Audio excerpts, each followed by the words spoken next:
ક્ષત્રિય સમાજના આગેવાન પીટી જાડેજા, જેમની થોડાક સમય પહેલા પાસાના એક્ટ અંતર્ગત 5મી જુલાઈના રોજ ધરપકડ થઈ હતી, તે પછી ઠેર ઠેર ક્ષત્રિય સમાજ દ્વારા આવેદનપત્ર આપીને મુખ્યમંત્રી અને ગૃહ રાજ્યમંત્રી સમક્ષ ક્ષત્રિય સમાજના આગેવાન પીટી જાડેજા પર લાગેલા પાસા એક્ટને દૂર કરવાની માંગણી કરવામાં આવી હતી. તો હવે ક્ષત્રિય સમાજની રજૂઆતને ધ્યાનમાં રાખી પાસાના હુકમને રાજ્યના ગૃહ વિભાગે રિવોક કરી દીધો છે અને આજે 15મી જુલાઈના રોજ ક્ષત્રિય સમાજના આગેવાન પીટી જાડેજા જેલમાંથી બહાર આવશે. નમસ્કાર, જમાવટ સાથે હું છું પાર્થ.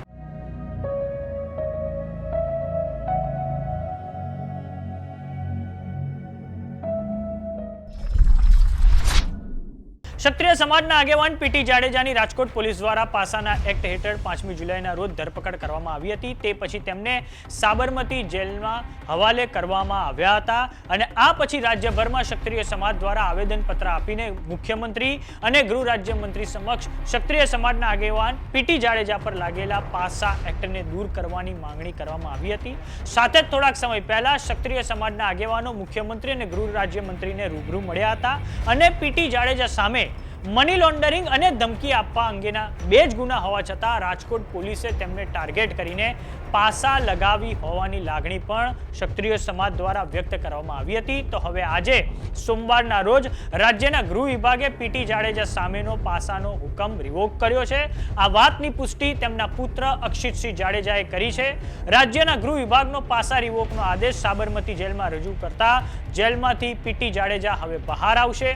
ક્ષત્રિય સમાજના આગેવાનોએ જણાવ્યું છે કે આજે પીટી જાડેજા જેલમાંથી બહાર આવશે અને ત્યાં મોટી સંખ્યામાં રાજકોટથી સમાજના આગેવાનો તેમને માનભેર પાછા લાવવા માટે અમદાવાદ ખાતે પહોંચશે.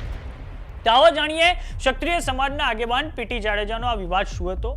તો ક્ષત્રિય આંદોલનના નેતા પીટી જાડેજા પર જસ્મીન મકવાણા નામના વ્યક્તિએ રાજકોટ તાલુકા પોલીસ સ્ટેશનમાં તેમની વિરુદ્ધમાં પોલીસ ફરિયાદ નોંધાવી હતી અને થયું હતું એવું કે રાજકોટમાં 150 ફૂટ રિંગ રોડ પર બિગ બજારની પાછળ અમરનાથ મંદિર આવેલું છે. મંદિરમાં મહાઆરતીનું આયોજન કરવામાં આવ્યું હતું. તેની માટે મંદિર બહાર બેનરો પણ લગાવવામાં આવ્યા હતા. પરંતુ જસ્મીન મકવાણા નામના વ્યક્તિએ પોલીસ સ્ટેશનમાં ફરિયાદ નોંધાવી હતી કે ક્ષત્રિય આગેવાન પીટી જાડેજાએ મંદિરમાં આરતી બંધ કરવા ધમકી આપી હતી. સાથે જ મંદિરની બહાર જે બેનરો હતા તેને પણ કઢાવી નાખવામાં આવ્યા છે. આપને જણાવી દઈએ કે રાજકોટના અમરનાથ મંદિરમાં છેલ્લા 6 મહિનાથી દર સોમવારે મહાઆરતી થાય છે અને પીટી જાડેજા આ અગાઉ અમરનાથ મંદિરના ટ્રસ્ટી પણ રહી ચૂક્યા છે.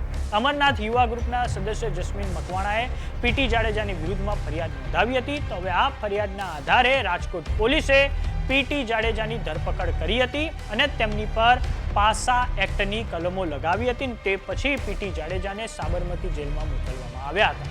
તો હવે આજે રાજ્યના ગૃહ વિભાગે પાસા એક્ટની જે કલમ હતી તેને રિવોક કરતા પીટી જાડેજા જેલમાંથી બહાર આવશે. તો આ બાબતે જે પણ અપડેટ હશે અમે તમને આપતા રહીશું. જોતા રહો જમાવટ. કેવો લાગ્યો અમારો વિડીયો અમને કોમેન્ટ બોક્સમાં લખીને જરૂર જણાવો. જો તમે અમને યુટ્યુબ પર જોઈ રહ્યા તો સબસ્ક્રાઇબ કરો. જો તમે અમને ઇન્સ્ટાગ્રામ અને ફેસબુક પર જોઈ રહ્યા તો ફોલો કરો. નમસ્કાર.